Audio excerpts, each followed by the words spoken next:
Vancouver Kingsway. Thank you, Honourable Speaker. In 2015, the Parliament of Canada recognized Journey to Freedom Day, April 30th, a national day of commemoration of the exodus of Vietnamese refugees and their acceptance in Canada after the fall of Saigon. On Saturday, joined by members from Surrey-Wally and Vancouver-Fraserview, Deputy Mayor Raymond Louie and Senator Tan Hai Ngo, we commemorated the first formal celebration of this day in Vancouver. In the years following the end of the Vietnam War, some 840,000 people fled Vietnam, mostly by boat. According to the UN High Commission on Refugees, 250,000 people died en route, and we recognize their families' loss and their sacrifice. Canada accepted 60,000 Vietnamese refugees, the majority through churches and nonprofit organizations. The Vietnamese Canadian community numbers some 40,000 in British Columbia, and we have all benefited from their remarkable contribution over the past 40 years. And it is moving to me that the Vietnamese community is one of the strongest supporters of Canada's decision to welcome refugees from Syria over the past year. Their experience gives Vietnamese Canadians a unique appreciation of the necessity to respect and fight for democracy and human rights, and an understanding of history. April 30th is also Ancestors' Day in Vietnamese culture, a civilization that has been around for 4,895 years. The 41 years since the fall of Saigon is a long time in our lifetimes, but merely a drop in the history of Vietnam.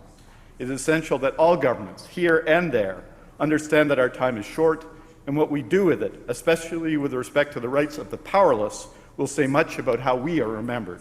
I look forward to joining with the Vietnamese Canadian community every year to recognize the journey to freedom, each year on April 30th.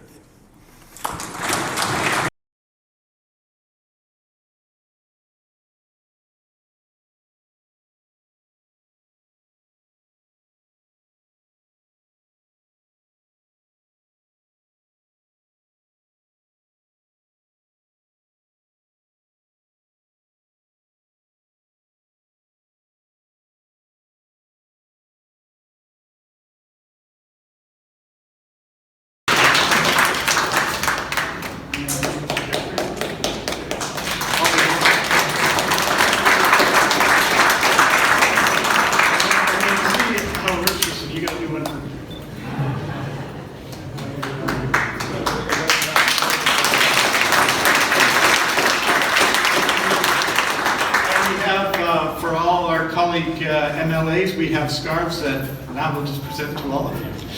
And I want to thank all of you for coming here today, for being part of this day.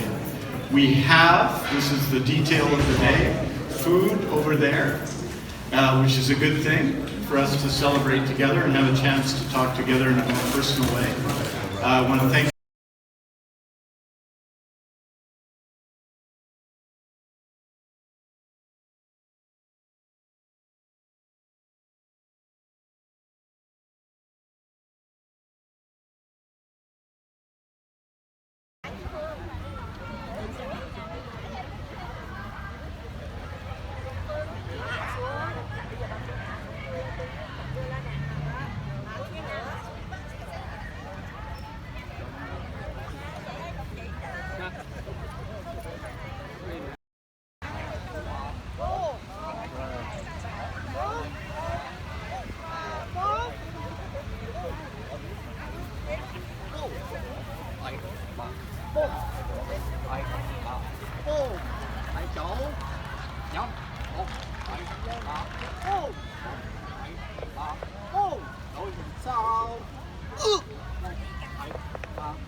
Quốc ca Việt Nam Cộng Hòa.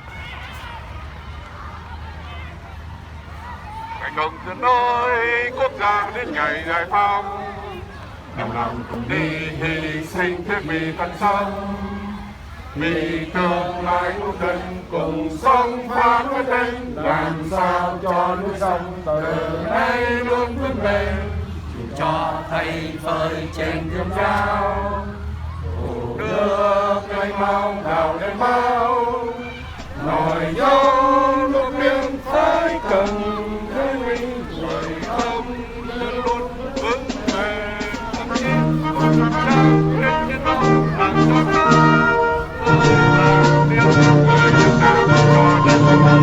Việt Nam cho đất Việt Nam để vững bền, cao cao để ngôi Việt Nam nữa tuần, Việt Nam để ngôi là người Việt Nam hãy có nói sau cuộc thi địa đời, Việt Nam để biển xanh tươi, Việt Nam để bầu sông núi.